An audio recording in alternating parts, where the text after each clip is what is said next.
Hello, everyone, and welcome to another episode of Chill Talks podcast, where conversations happen. So, I am your host, PJ, and here we are once again. It's just the two of us nag-uusap, or maybe nakikinig. And this episode is very dear to my heart. It's kind of connected doon sa episode na how to know if things are worth it. If you listen to that episode, then mas makaka-relate kayo ng konti. But it's not a prerequisite, don't worry. Shameless plug lang. So, hopefully you're doing okay. As you can read from the title of this episode, can love be ever be wasted? Can love be wasted? O nasasayang ba ang pagmamahal na binibigay natin? This love can be pertaining to love to other people. This love can also be pertaining to the passions that we have been experiencing. Kung ano yung mga hilig natin sa buhay. If it was wasted, kung naglabas tayo ng love and passion sa isang bagay at eventually it didn't work out, nasayang ba yun? Or maybe sa love for something that is exciting. Let's say your love for movies, your love for anime, for the arts. Can it be wasted?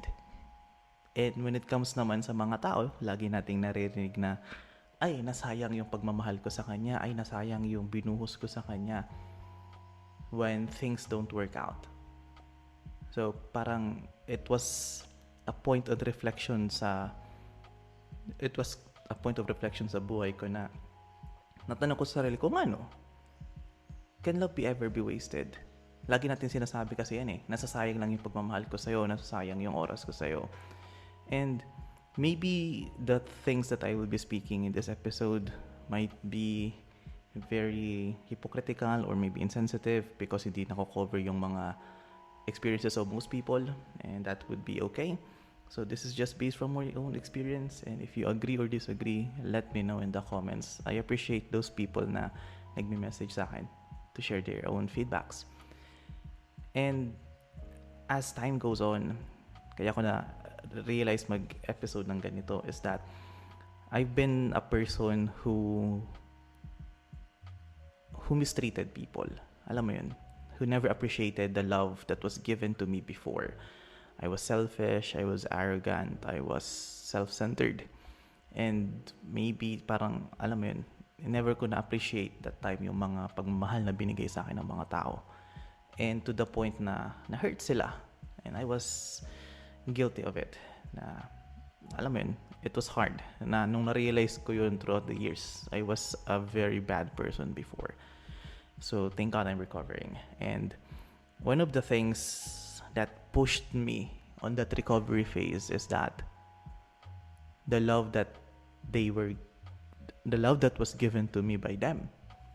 Especially, best example of this were my parents, na kung saan I did some bad things na kung tutuusin, if sa ibang tao ko yung nagawa, for sure, I won't receive the same love na na-receive ko from my parents. And looking back, I was very thankful for the love that I received because those were the things that helped me carried on and changed myself for the better. Maybe at first, if you're the one who is giving love, if you're the one who is expressing passion, and eventually you felt that hindi yun naibalik sa'yo, and you felt betrayed or you felt hurt because of you giving love,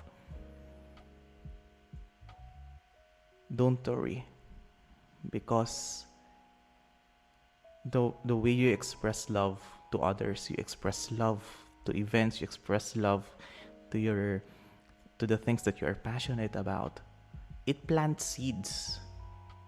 Nagtatanim ka. Just like hate, just like any other emotion, just like any other feeling, if you show and express love, nagtatanim ka.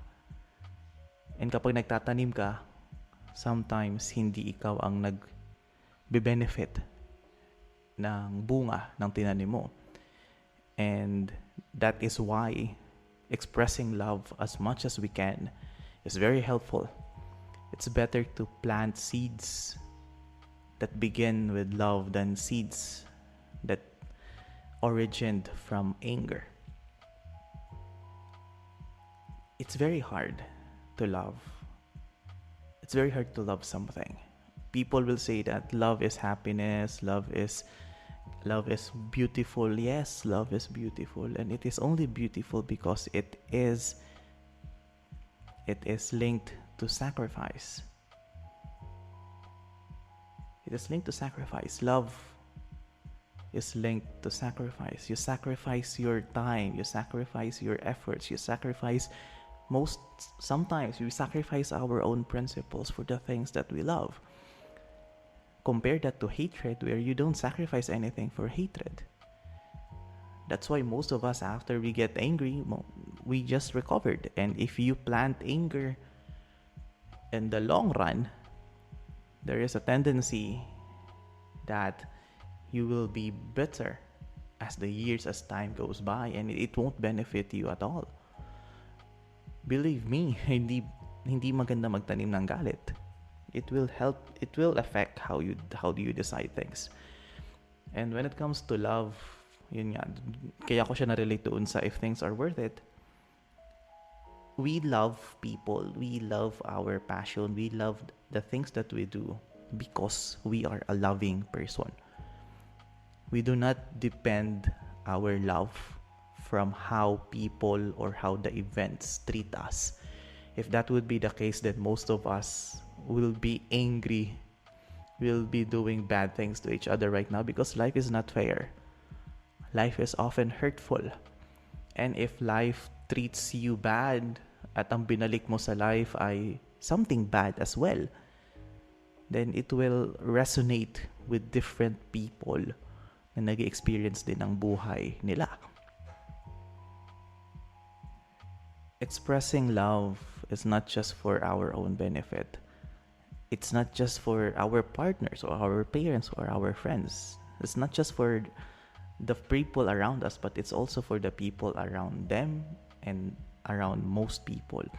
Because if you spread one love to another person, that person will spread that love to others as well.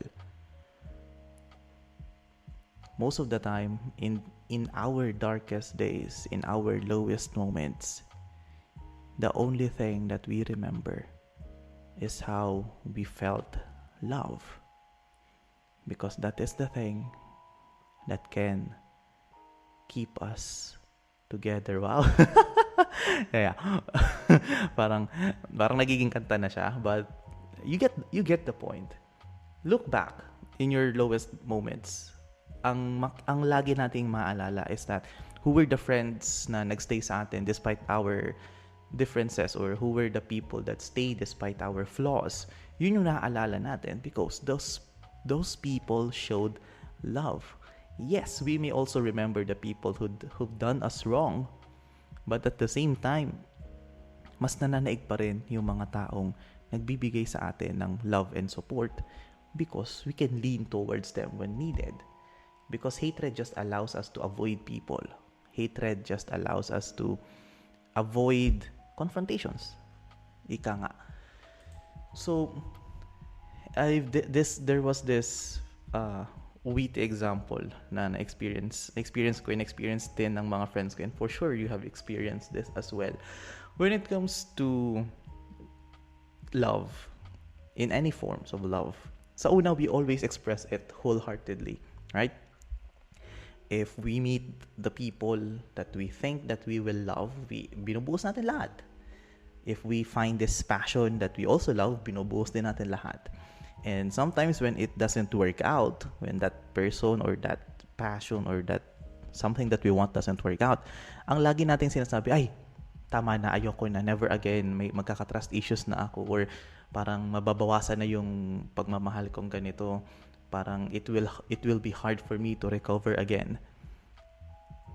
Tapos we tend to turn into this cold person, or sometimes we focus much on our self-growth, but eventually this is the ironic part. The initial love that we have given was never lost. We thought it was lost because we felt pain. But as time goes by, and if you decide to express yourself once again, be passionate on your hobbies, be passionate on another person, be passionate on yourself, loving yourself, you will realize that it was never gone in the first place, but you just kept it. And you just express it again and again. Parang to end this episode, or to semi-end this episode, love as if it is your first. Hindi naman sa pagpapakatanga ka, 'di ba? Love as if it is your first, meaning the energy, the passion, the efforts that you're willing to share with these people, with these events, with these hobbies, backed by your wisdom based on your experiences that you have overcome, the pains that you have embraced, the lessons that you have learned, thus attached it with something that allows you to love things, to love people as if it was your first, because those are the most precious kinds of love that we can give to people, whether you are religious or not. The first time you feel love is the best love that you can express. So express it well and express it consistently as much as possible. So to end this episode, remember, love is never wasted, because love is never based on reciprocity. So I think you've heard that quote so many times before. For in love, we plant the seeds that is needed for future generations to grow. For love requires effort, for love requires sacrifices, compared to hate, where it is easier and it is more convenient. Sometimes not everything that is convenient is right, and not everything that is hard is a burden. So with that, thank you so much for listening to this episode, and I will see you all on the next one. Be safe, take care, and goodbye.